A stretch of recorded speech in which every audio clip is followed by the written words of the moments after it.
In the previous lesson, we looked at the liberal conceptualizations of human nature and talked about how this conception of human nature both differs from the religious conceptions and feeds into the Enlightenment politics of the time, but also ties into a number of very fundamental ideas within liberalism, specifically within classical liberalism.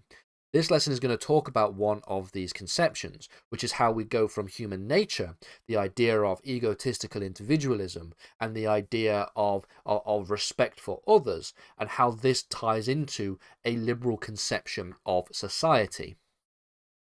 So that is what we're going to do in this lesson. We're going to talk about how the conceptualization of human nature inherently ties into the liberal view of society.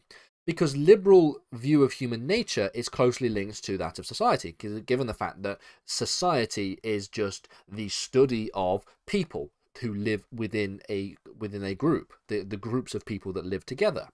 And so it heavily informs the liberal answer to the question as to whether society can even exist without that of the state. If you remember previously, we talked about the idea of the state of nature, the idea of a society that exists without that of the state, a stateless society. And you noted that there are philosophers who existed in and around the same time as John Locke, who argued that the state of nature was an intolerable situation to live in. You have people like Thomas Hobbes, who argued that it would be nasty, brutish, and short. And this tied into Thomas Hobbes's understanding of human nature as inherently brutish and inherently nasty and inherently intolerable. And so it requires the submission to a sovereign to essentially allow for society to function. That's what Thomas Hobbes believed. And Thomas Hobbes is partly informed by his view and his perception of things like the English Revolution and the English Civil War. But because John Locke and the liberal movement has a different understanding of human nature, then this informs a different understanding of society without that of the state. We know Thomas Hobbes said that the state of nature would be nasty, brutish, and short, and the belief was because human nature is inherently brutally selfish, meant therefore that the state of nature would be one of an intolerable situation.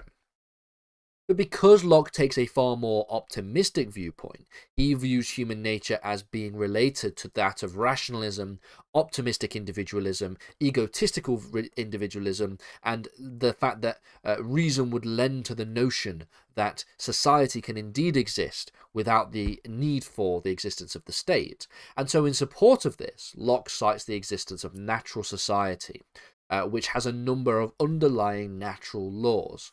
And these natural laws will outline a number of natural rights which an individual has. And these natural rights include the right to life, the right to property, the right to happiness, etc., etc., etc. These natural rights exist without the state. They exist separate to that of the state. The state may enforce these rights, the right to life, right to property, and right to happiness, but in terms of where they are sourced, where they come from a natural inherent right that individuals have. Some may argue they are inalienable rights, which is something that is established by the US Declaration of Independence and the Bill of Rights. So liberals accept that life before the existence of the state could actually potentially be positive and optimistic, which is informed A, by human nature, and therefore B, informs the conception of a liberal society. Mill would argue, John Stuart Mill, that the purpose of any society should be to facilitate and to promote this inherent understanding of individualism. And ultimately, the foundational principle of any society is to promote freedom and liberty. So therefore, because we have the existence of natural rights, and because we have the understanding of human nature as being fundamentally individualistic and fundamentally optimistic, you do not necessarily need the state to exist in order to maintain a liberal society.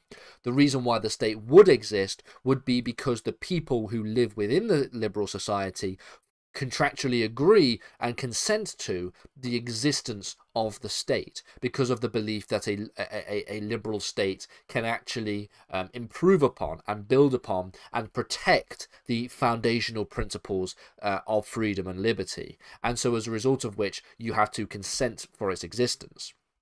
This is a departure from Thomas Hobbes' understanding of human nature and society. It is a departure from the religious conceptualization of human nature, society, and that of the authority of the state. The religious conception, of course, is that the authority of the state is derived from from the top. It is derived from God. It is derived from religion itself, with things like the divine right of kings.